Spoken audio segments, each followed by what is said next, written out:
So hello guys, I hope you had a good lunch. I know you all want to go for a short nap, but I do. But same. But we here have a really interesting topic. So I would like to actually kick off by introducing our panelists. So Paul, can you tell us a bit more about yourself, what you're doing and so on? Sure. Yeah, so my name is P.Tiwald, so pronunciation was close to perfect. And yeah, I'm head of data science and research at Mostly AI.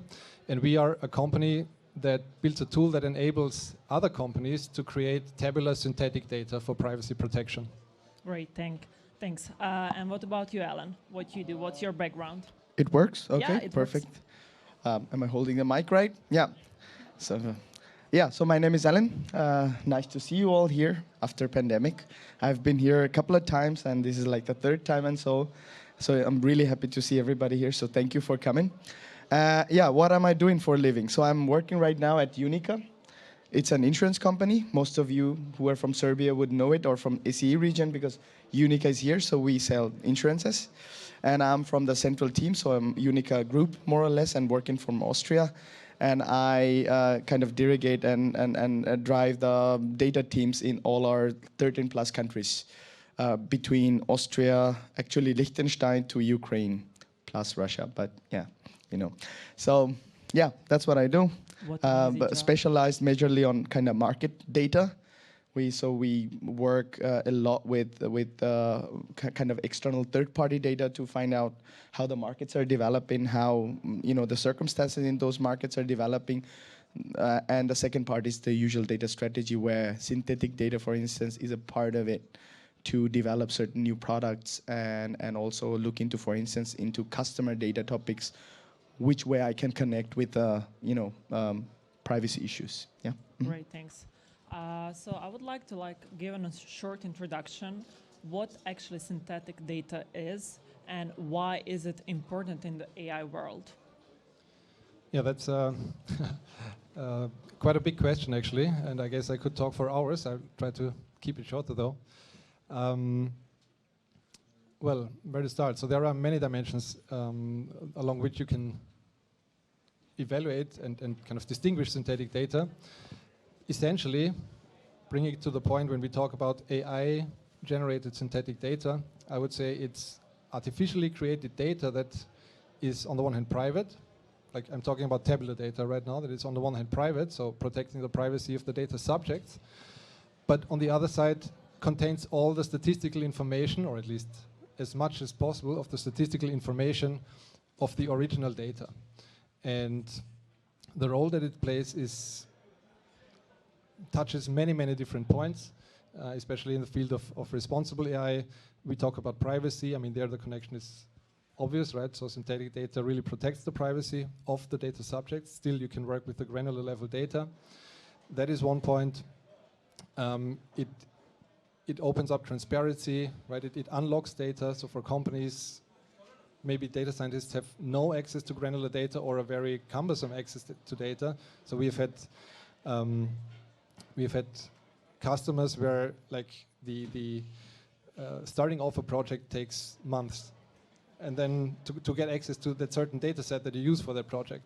Then sometime later you want to do another project with the same data set, you again need to go through legal and the whole process continues. So another months that potentially go by, and that's, for example, a crisp example where synthetic data can help. So opening up, unlocking data, while at the same time protecting the privacy of the data subjects. That is all of us, actually.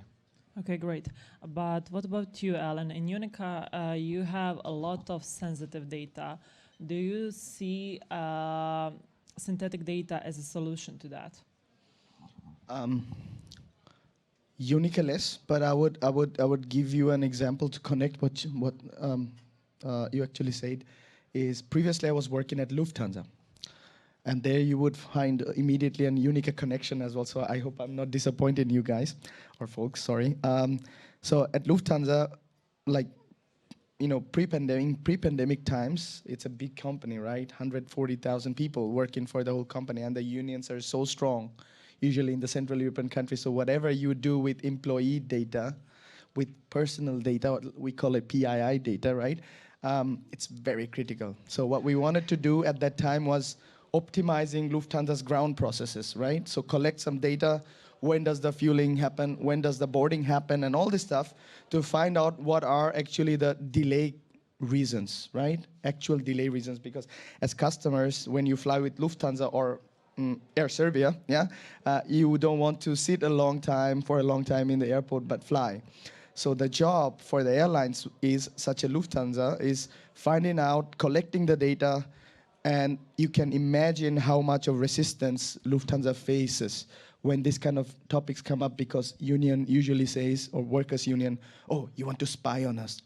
You want to find out, who of the ground, employees are actually slower or older whatsoever. So you want to kick them out maybe because they're slower whatsoever. So in these cases, synthetic data was actually a big topic, because we with the premise fake it until you make it. So we really tried to gather some data qualitatively for 1 week from the whole boarding process and grounding process, and then try to use synthetic data on top of that to more or less fake the whole data model to get better. So that's why I think is a huge potential happening wherever the human factor is a critical one, and private data is, let's say, usually needs to be analyzed. We can work with synthetic data, but in Unica now you have the connection. At some point of time, we wanted to implement at Lufthansa a kind of a travel insurance. So whenever you bought a ticket, an automatically option of an travel insurance would be provided. Yeah. So to do this, we were really struggling because we are dealing with customer data and we didn't have the consents for many customer groups. So, but to make the project successful, we needed to, once again, we needed more data to train the models, with real circumstances. So there you have the insurance connections. Whenever we are trying to create new products, and that are somehow connected to the private data, we rather go with synthetic approach, because there we are faster. Yes, exactly. I wanted to pick up on that because that's a perfect example. So I was mentioning before that many times data is locked up, and that's for a good reason. I mean, I want my privacy protected. I want your privacy protected, and that's good. But on the other hand, obviously, as you just mentioned, there is so much room for innovation, so much potential for innovation that we don't tap in. I'm reading the slogan here: "Change the world through data."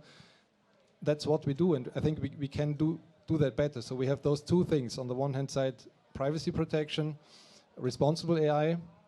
On the one hand, this huge potential for innovation, for changing the world and doing something good in the end.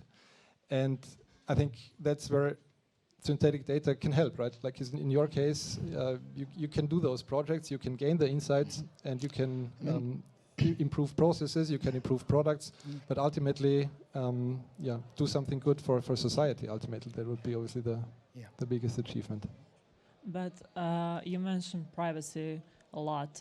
So Europe is quite active regarding that. So we have AI Act now going on, Data Act, we had Data Declaration also. But I'm interested, is there some kind of relationship between data privacy and synthetic data? Is this the solution then for that? I think it's definitely part of the solution. Okay. So,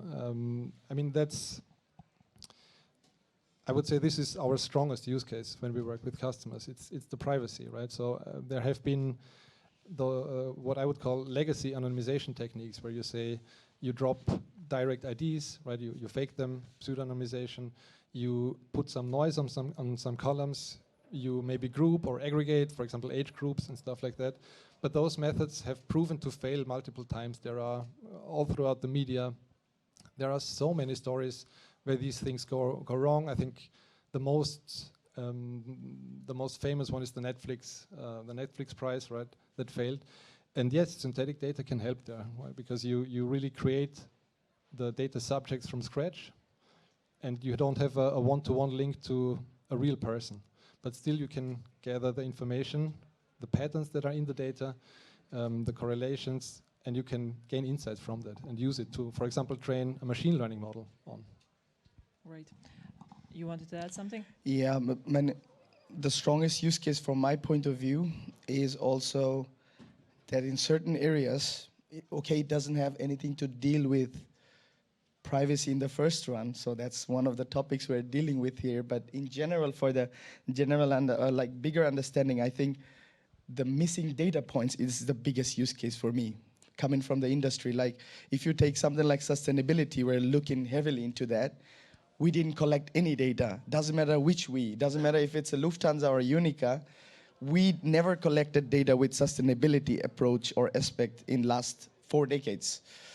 But now we have to do something. We have to reach the goals until 2030. And luckily by the EU, it's been forced, just as GDPR that forced us for good reasons, actually from a private person's point of view, to some rules and regulations, which is happening also for AI. But in general, the missing data points are the biggest pain points. So if we want to create some predictions regarding, let's say, how customers will behave or how new products will be performing in a new market that we didn't know yet. Maybe something like a post-war Ukraine, which has definitely different circumstance than before, most probably, because most of it will be destroyed unluckily, but then you have a new market kind of thing. Yeah? And in this market, we have never been before. So how to deliver there a product or approach without the data? So I think in addition to what you said, is the biggest use case is also what is lying ahead of us. So we don't know a lot of things that we are standing in front of right now, how we will solve them, like climatic change. And if as an Unica I say I want to find out or reduce my carbon footprint to something like minus 40% or whatsoever, then immediate operational question comes up: how will I do? Will it be through a process automatization? Will it be through AI models that suggest me to act better or faster? So, and for those topics we rather need also synthetic data, I think, because this is like the biggest gap right now. You folks are most probably addressing. Yeah. Yeah, Right. Feel free. exactly. Yeah, that is indeed another use case that we kind of strongly now push towards, and the terminology that we use is programmable synthetic data. Oh yeah, because I didn't do my homework. So no, all good. Because that's exactly what you say, right? I mean, breaking your rather complex example, and that might be something for the future, but breaking that down to something really, really simple, right? If you have in your customer base, okay, I need to make up a good example, tall green-haired people and short red-haired people, but you don't have tall red-haired people. This is something you can create with synthetic data, and you get a reasonable estimate of how such a person could look like, how such a person could behave, right? I mean, obviously scaling that up to a completely new market will be a nice challenge, but that's what we are working on, yeah. But you were talking about sustainability. I'm actually curious how expensive it is to create a synthetic data. So do you have in Unica the departments for AI doing synthetic data, or you outsource? As small pilots, in bits and pieces. It's not a big thing yet. Okay. But in Austrian market, in CE market, let's say, I've created a company or organization called Sustainista who's really working in that field. But in general, I think one of my biggest topics with synthetic data right now, and I see it, maybe you will, say, no, please correct me if I'm wrong, but one of my biggest issues with synthetic data right now is that it's still biased. So whatever, because it's made out of real data sets that we collect from our customers.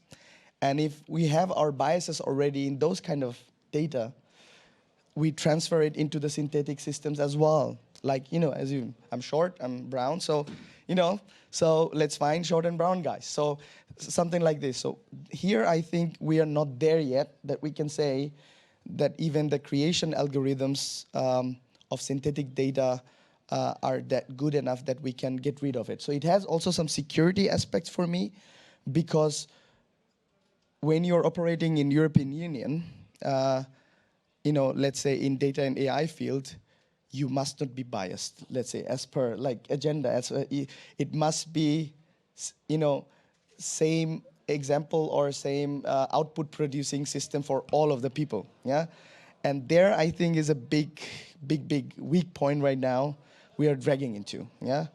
I hope I answered the question, Yeah. or I can come back later on. Yeah. And do you have the solution for removing the biases? Actually, we have been working on this, and there is, again, coming back to programmable synthetic data, right? One strength of synthetic data is that you can shape it, you can bend it, you can do whatever you like with it.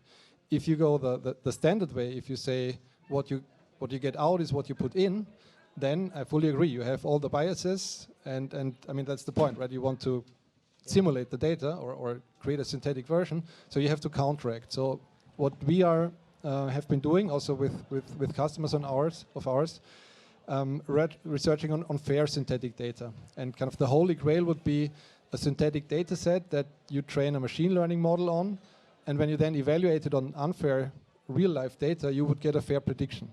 And for some fairness definitions, this is possible.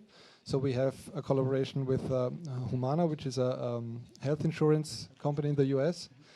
And they already have a responsible AI team, which is also pretty cool given the regulatory state at that moment. So they are really kind of far ahead. And we did a pilot with them. They are our customers, and we did a research project with them to test this out and see how it works. And for some cases, for some fairness definition, that indeed works, and also there you can kind of tune and tweak the data such that you kind of fulfill one or the other fairness criterion. Yeah, also that is possible.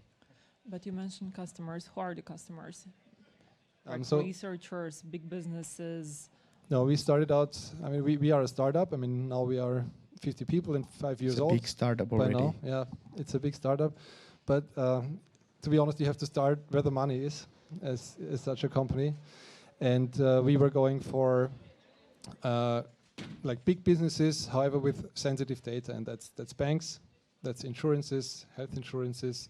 Now, but we also telecoms. Yes, that's true. Yeah, Telefonica Germany, for example. Then we have now also going into the public sector. That's also picking up. So there was a public tender in Germany. And we are now partnering with the Institut für Gesundheitsforschung, so that would be the Institute for Health Research. Sorry, how difficult is to implement your solutions into the public sector? Because on the Balkans it's science fiction, so... Yeah, that's a good question. I mean, that's the bureaucracy part, I guess, that you are addressing. And things take a while, and I mean, that thing just recently started, so I can't tell if it will then really end up and be the solution that they are going to apply. It will definitely play a part, but yes, the mills are working very slowly in that part. Okay, and what is the biggest impact? It's actually the question for both of you, to final user, to regular people, of the synthetic data? Are they more secure with that? What do you think about that? I think there are two sides to see that. I was talking before about privacy and innovation. So when you look at privacy, and let's say you are a customer of a telco X, and you know that this telco uses synthetic data and has let's say a responsible AI agenda that is trustworthy, that affects you. So I would personally feel good with a company that follows such an approach. So that's the one side.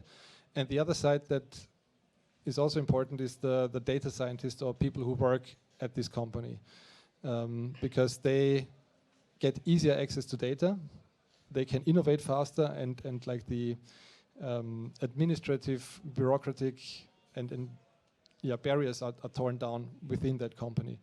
And so those are the two things, but I would even go a step further. So our vision and mission is really to democratize data.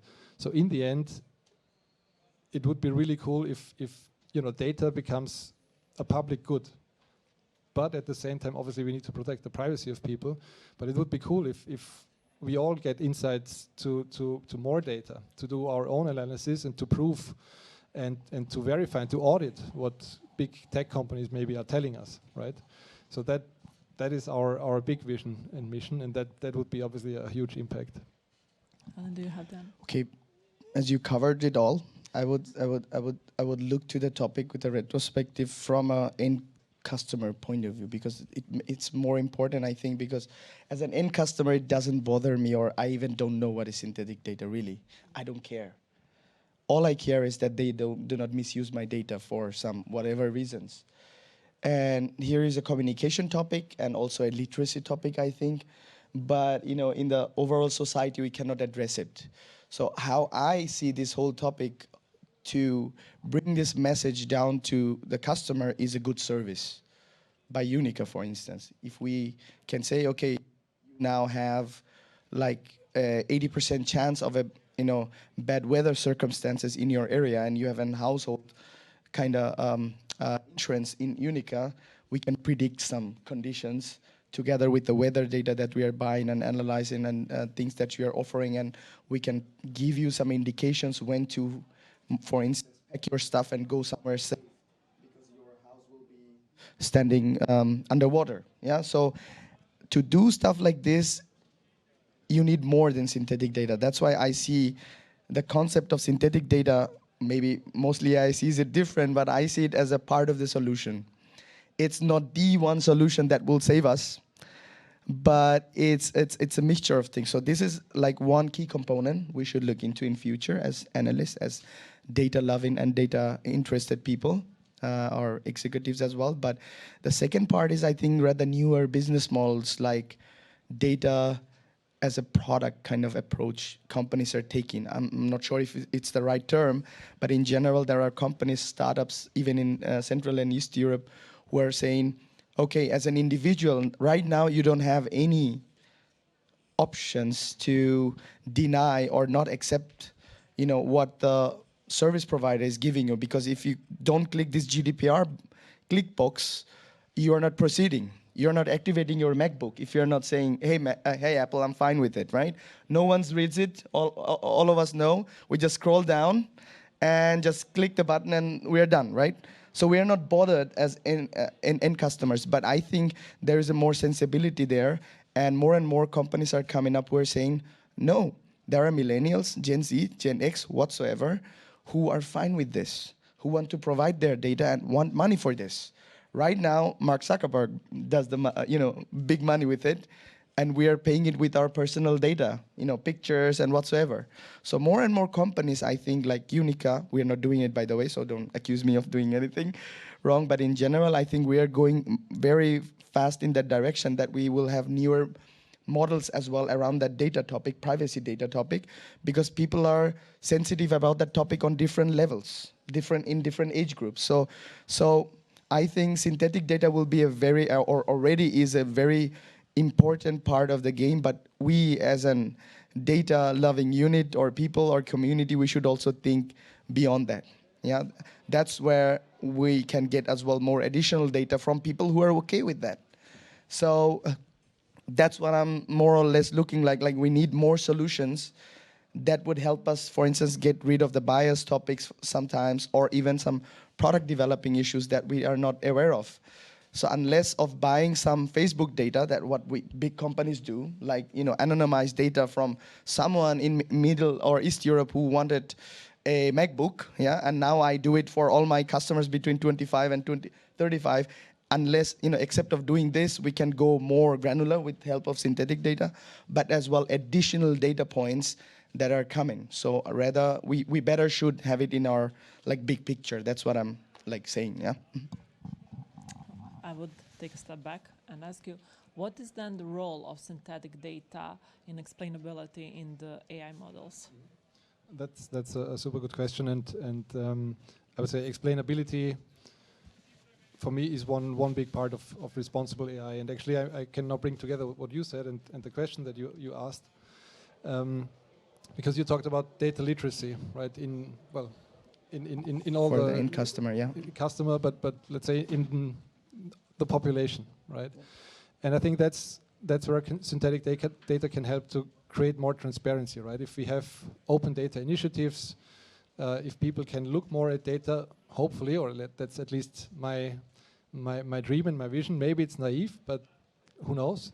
If we provide that data, then maybe more people will be able to look at it and use it.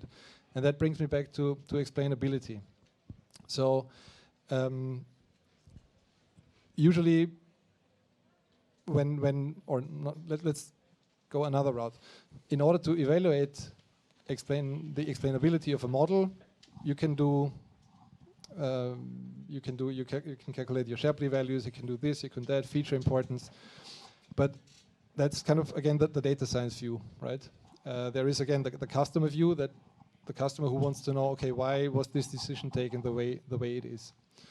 And then here again, what I would call is the lingua franca, like the language that hopefully at some point both people can speak, is data, right? So that's the common denominator. And so where am I going with this? In order to evaluate the explainability of a model, you need data. So maybe the company provides you the model and says, okay, here is the model. You can test it, you can try it. But in order to do that, you also need data.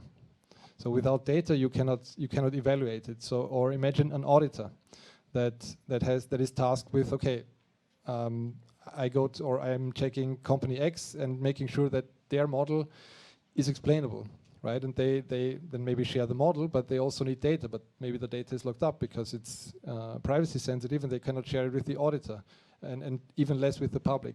So that's where synthetic data can help. It can act as the lingua franca, kind of the common denominator between customers, auditors, data scientists, and so on and so forth, to make models really explainable. Because to do that, you have to have data. Yeah, I agree. What's your thoughts about this topic, Alin? Very deep. I'm lost already in my thoughts. But no, joke aside, I think despite the fact of synthetic data, if you Google, if you search, I don't know, wherever, maybe Serbia has its own search engine, so, or some Russian stuff, but in general, you would find out that majority of the data projects still fail. Doesn't matter what kind of data we use. That's a fact for me, and that's a very classical, old school problem, that we think that technology will solve all of our problems, or synthetic data, artificial data, it will solve everything. No, actually, I think you can get rid of those problems of I cannot explain it properly when you do a proper business analysis. If you sort out things like biases, like your approach, and then approach the whole analytics project from that angle. Yeah. So I think the amount of failed data projects I have been covering over the years will more or less, or the ratio of it will stay same despite synthetic or non-synthetic, but it makes the game a bit easier. That's the message. It makes the whole thing a bit easier to argue, to show. That's one point. Okay. The second point I want to connect what you said is like, maybe I'm a bit kind of a pessimist. I would not say I'm a pessimist, but a kind of a, realist sometimes.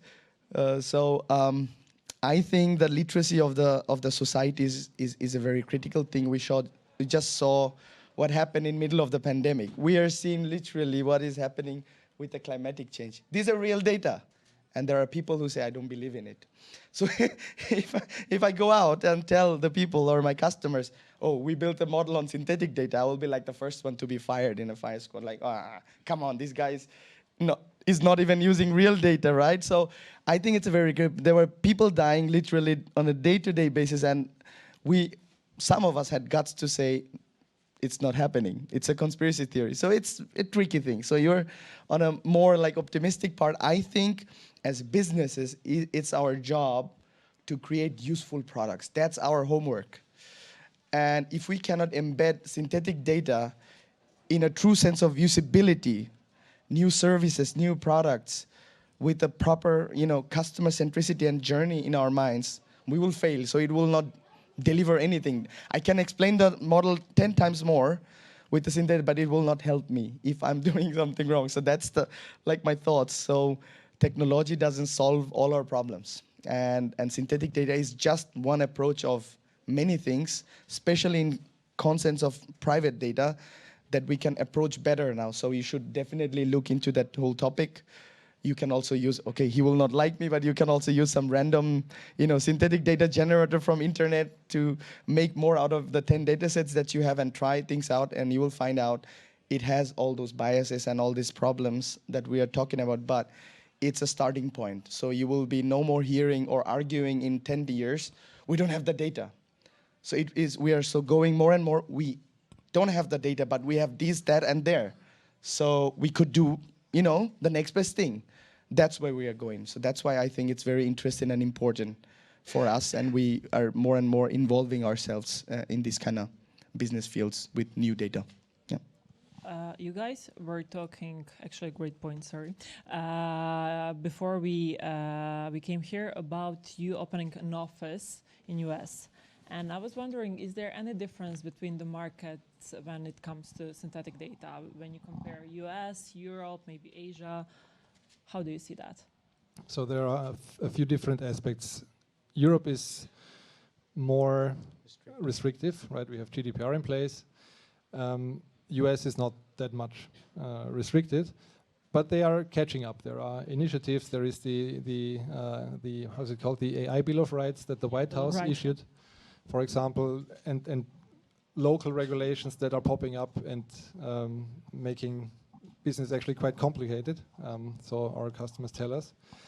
So that's the one thing. But then on the other thing, the US market, they are more, the early starters. So when there is a new topic that's promising, they are willing to invest earlier. They're willing to try out the technology, adapt it. I mentioned one customer of ours, Humana. They really have already a responsible AI team, although in principle, per regulation, that's not necessary. They just want to be ready as soon as the regulation hits them.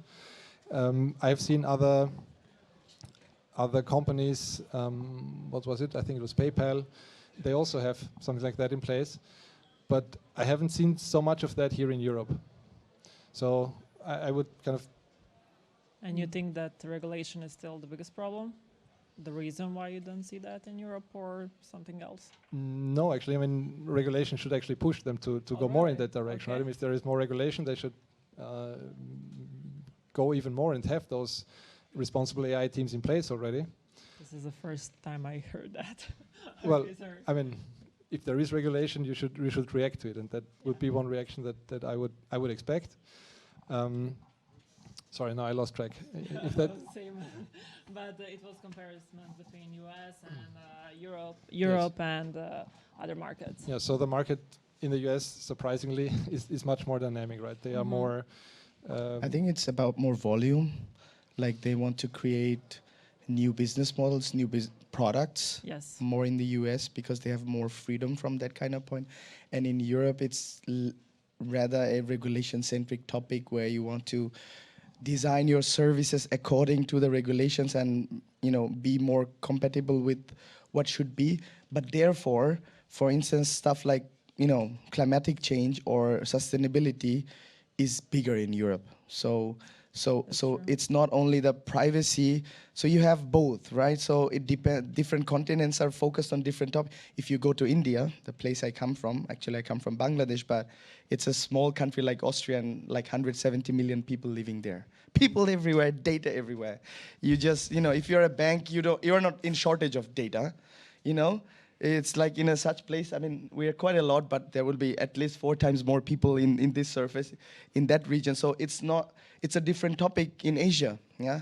It's more like new products or new services that are maybe we're not thinking of yet. So it differs from continent to continent. But I think the good thing about the EU and the regulations is that it tries to solve the whole topic in a way that it should be in a normal world. Let's say if I'm a Chinese guy living in Beijing or wheresoever, I have no privacy at all right now.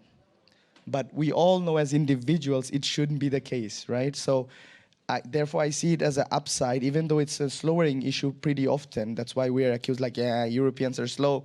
Yes, but we still try to somehow solve it in a very very, let's say, not legal, but in a proper way, that will be, a legacy, hopefully, or something to show for the rest of the world, I think. Yeah. So explainable AI and regulating all those, new technologies is nothing fun in the first run, but this is something very, very useful as we proceed further with the technology. But at the same time, that's the last word. I think we also need markets like, Ukraine. We need emerging markets like in Asia who are freed because they can do those things we cannot. And it's giving and taking pretty often, and it will be more than ever. So we will be not sitting in our bubble, but profiting from each other, hopefully, which is not happening right now. But with America, it's, I think, more collaboration. But yeah, so we'll see.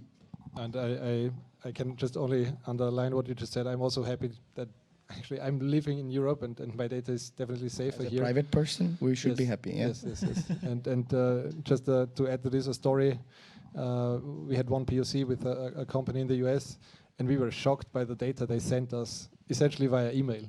We were thinking, holy, what if you do that in Europe, you can... It's part of the culture. Yeah, So also the end customers just don't care. They're like, they know it anyway, everything. Yeah, so I don't care. Yeah. Give me the product. Give me the best price. Yeah. That's their mentality. But I think it has down and upsides. So we just have to find a way. Therefore, Europe can take care of topics that are not, on agenda of those countries. Like in China, of course, people are thinking about sustainability. But it's not their major focus. So we'll see where this is going. But I think you folks should definitely look more into those new topics aside from the core business things around like privacy and all these use cases. But new arising topics should be then your next best, let's say, moving area, because we are in short of this. Yeah. And we don't have any ideas and best practices, let's say, regarding climatic change. And I know it's passing of the topic right now or changing the topic, but still I think it has a huge impact on a personal level as well. Yeah, so it should be important. But when it comes to regulation, everyone actually copies Europe eventually. So when it comes to That's GDPR, a bad thing you're saying. Yeah. When it comes to GDPR, everybody just copy pasted the law. So more or less to do business with Europe. It's not it's not a small country. It's 500 million people still. So and US is more or less driven from that angle. Like, guys, we are the biggest market, the richest market, at the same time the most voluminous market. Comply or go home. So that's the firepower we have, and we're misusing it we're overdoing it pretty often. But I think with the topic of synthetic data, there is an approach we can genuinely undertake and solve the issues of us normal data analysts and data scientists who are more or less fed up with, I don't have the data. I have to wait 5 more months. What do? I don't get to the data. So these kind of business issues can be solved through that synthetic approach. So this is a gain. Yeah. Maybe something to add.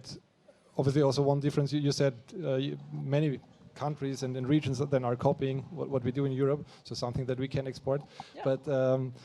But what's happening in the US also, it's a much more, how do I say, federal system. You really see many different regulations in different states popping up in different corners. And then we were talking to other clients, and they said it's a horror for them. Right? They operate nationwide, and in every state they have to build up a different compliance system to comply to the law that is specific for that state. So that will be, I think that will give us a chance to catch up and speed up things as compared to the US, because again they just passed this AI bill of rights. I mean, it's a very high level list of not even best practices, but I think that actually gives us a chance, right? We can be faster there, and they have to catch up with this respect. Yeah. So we have 2 minutes. A message. How do you see the future of synthetic data? Yeah, obviously I see it bright, and again he has to. Yes. No. And no, but I do agree with you that it won't be a silver bullet for privacy and also for the let's say the missing data points, let's call it this way. But I like to see synthetic data as a main part of data democratization, but also and as a part of that as responsible AI. So we have fairness, we have explainability, we have the human in the loop, right? We have people who decide, and in order for people to decide, they need to speak the same language. I'm coming back to that, right? I mean, there is the language of the machines, but the lingua franca that combines both of us is data, and their synthetic data can help to bridge the gap. Thanks. Alin, what about you? Yeah, so I already said, I think I see it as a big part and portion of the solution that we need to solve some topics or problems that are ahead of us, that are in front of us. But this is not it yet, yeah? So I think the,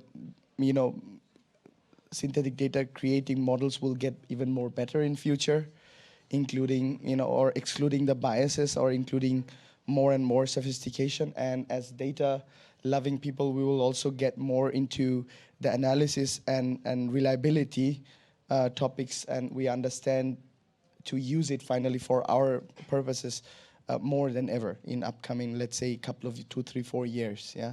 But at the same time, the challenges that we are facing, as you see, I mean, in science, we work with simulations since ages, right?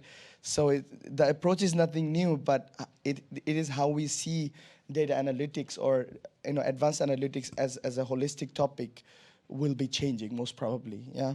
And we should be prepared for this. That's my message. Yeah. Thanks. Guys, do you have any questions? Great. Okay, we mentioned many things, so I will try to conclude in one question. So we mentioned that synthetic data can be biased, and that led us to creating this non-existing persona, for example, the ginger, redhead, with sword, not tall, and so on. Isn't this making data maybe biased in another way? Like I don't want to be biased, so I am actually creating data that are not realistic at all in the end. I mean, doesn't this risking to give you data that are not quite the proper ones? Because it sounds quite random. I know it's not like that, but Yeah. Can I take it? Yeah. Is it fine? Okay. So I have an example for you, straight out of the world that that we live in. Take Poland as a country, right? So Unica has a huge business in Poland. It's one of the biggest international, aside from core market in Austria countries. And now we have like 3 to 4 million people, the refugees coming from Ukraine in Poland. None of the companies are actually monetizing this, because those people, many of them, hopefully and luckily, will stay in Poland and become, prosperous and lead their new lives, hopefully, because we need them very badly. In Austria, we need them definitely, because we're shrinking, or we will be shrinking in upcoming, 50 years, yeah? Also Serbia, minus 10%, so make more babies. Joking, bad joke. So if these 3 million people come, I, as a product developer, have no chance to ask those people, what do you need?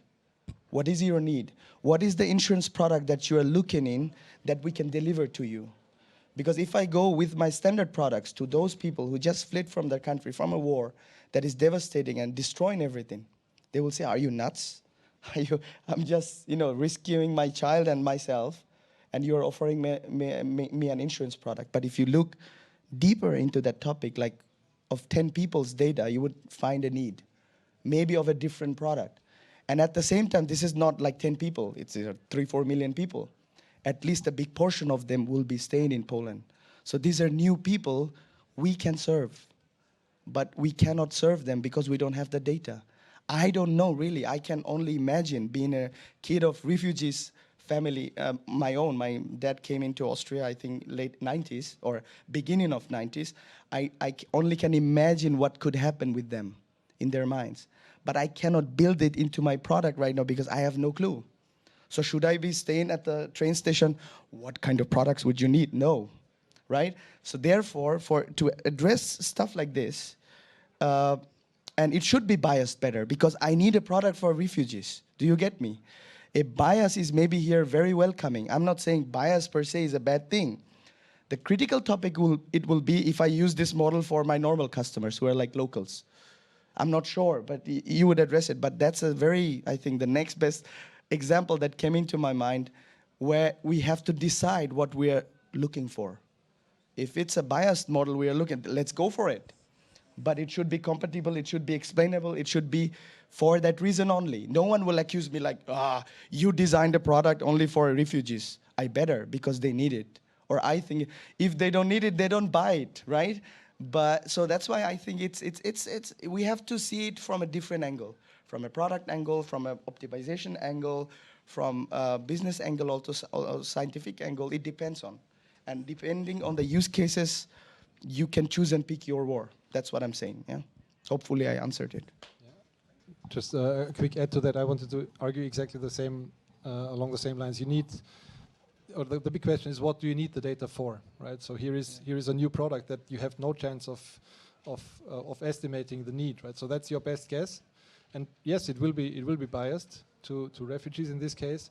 Other examples would be, again, breaking that down to much simpler examples. When you want to create a fair data set, you need to create more women in CEO positions because there is a bias in society, right? But if you want to do that, and if you want to change the bias, and you need the data set to do that, then yes, that's the purpose, and the bias is okay because there is a need in it, or there is a purpose in it. Okay, they're giving me the look, so I'll leave the questions for the coffee break. Thank you so much. It was a pleasure, and that's it. Thank you. Thank you. Thanks.